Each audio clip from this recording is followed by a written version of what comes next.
시카고의 마피아 세력 균형은 두 마피아 조직에 의해 유지되고 있었습니다. 남부의 시카고 아웃핏과 라이벌 갱단이었던 북부의 아일랜드계 마피아 조직 노스사이드였죠. 조니 토리오는 이 균형을 굳이 깨지 않고 조용히 지내고 싶었습니다. 하지만 조니 토리오가 지키려 했던 평화는 오래가지 못합니다. 1924년 노스사이드의 보스 딘 오베디어는 자신이 운영하던 한 밀주 공장에 경찰이 단속하러 올 거라는 정보를 사전에 입수합니다.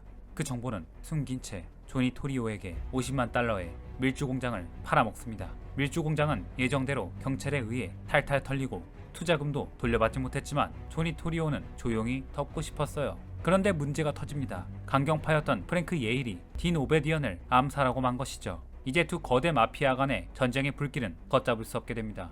1925년 결국 조니 토리오는 노스사이드로부터 보복 공격을 받아요. 그냥 조용히 살고 싶었던 조니 토리오는 마피아를 은퇴하고 보스직을 알카포네에게 넘깁니다. 알카포네는 조니 토리오와는 전혀 달랐어요. 성격은 포악한데 관종 기질이 있었죠. 대놓고 시카고 중심에 있는 호텔에 살며 대중들에게 성공한 사업가로 자신을 소개하며 가난한 사람들에게 식사를 배식하는 등 자선 사업도 합니다.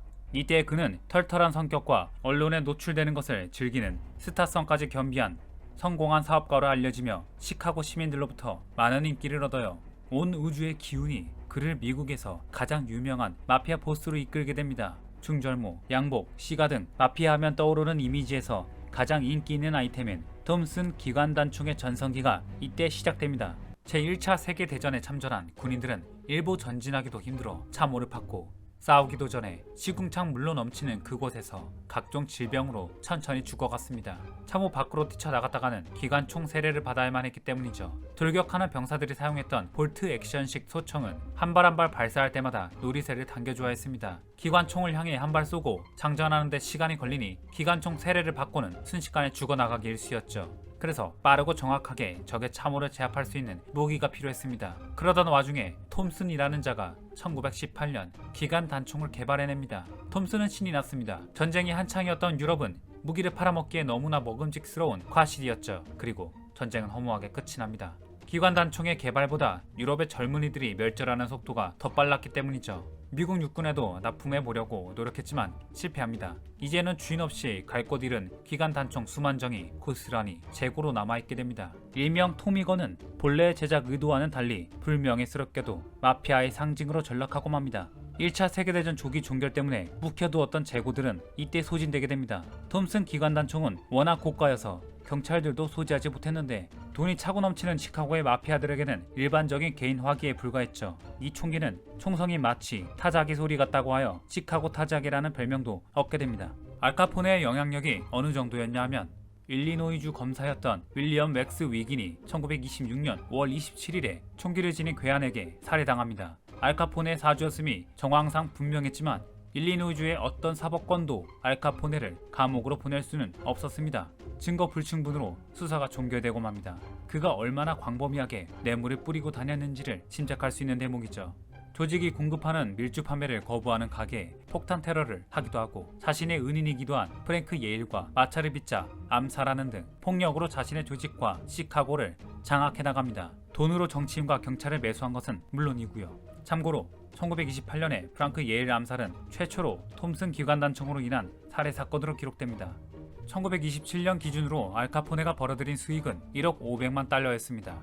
환화로 약 1200억 원이었습니다. 100여 년 전의 말이죠. 상상이 되시나요? 그리고 이 수익의 절반 이상은 밀주로 벌어들였습니다. 시카고에서 알카포네를 처벌할 수 있는 공권력은 더 이상 존재하지 않았죠.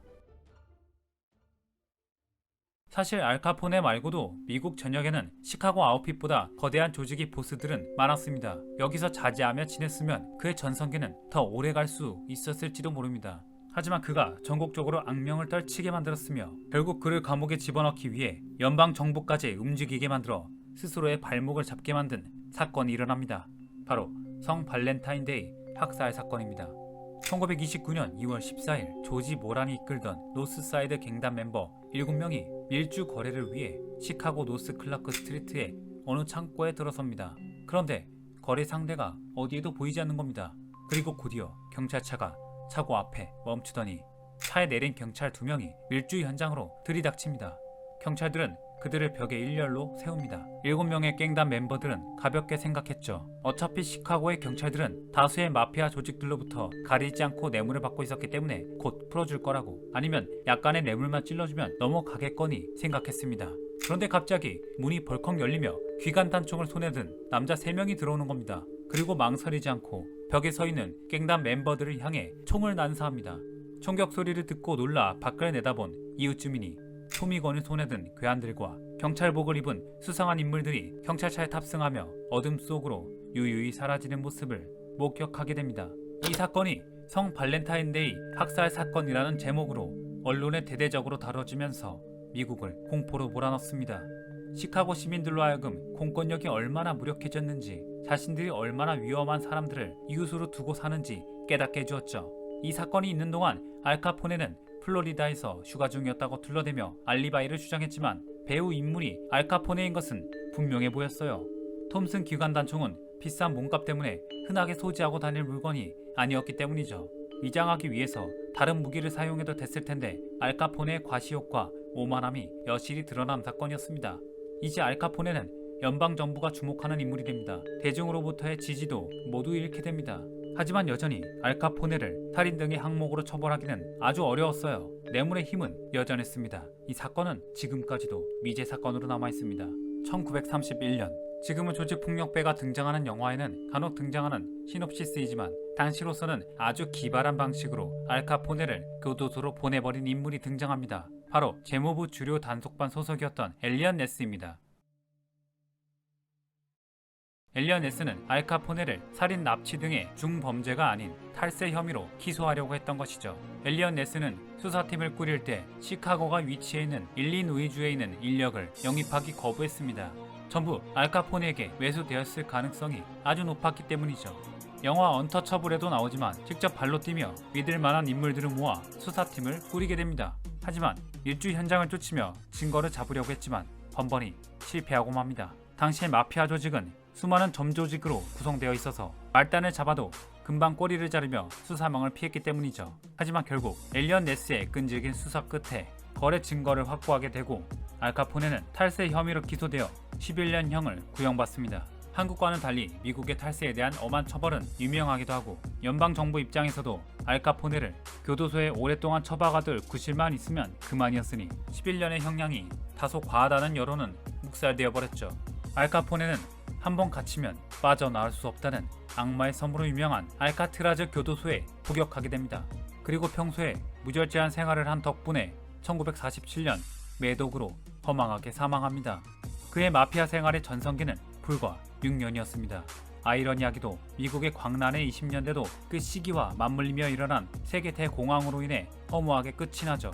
금주법이 아무짝에도 쓸모없다는 증거들이 속출했고 연방정부도 부족한 세수 확보가 절실해졌기에 금주법은 1933년을 끝으로 그 수명을 다했습니다. 물론 제2차 세계대전으로 미국은 다시 강대국의 위상을 회복했지만 이 시기만큼은 미국의 역사는 알카포네의 흥망성쇠와 흐름을 같이 했습니다.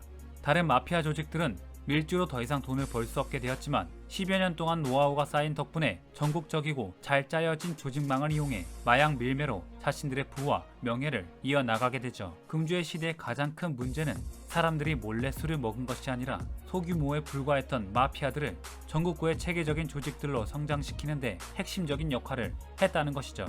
행정당국이 충분한 준비 없이 일부 여론에 떠밀려 법안을 통과시켜버린 덕분이죠. 마치 영국의 브렉시트나 한국의 최저임금 인상안처럼 말이죠.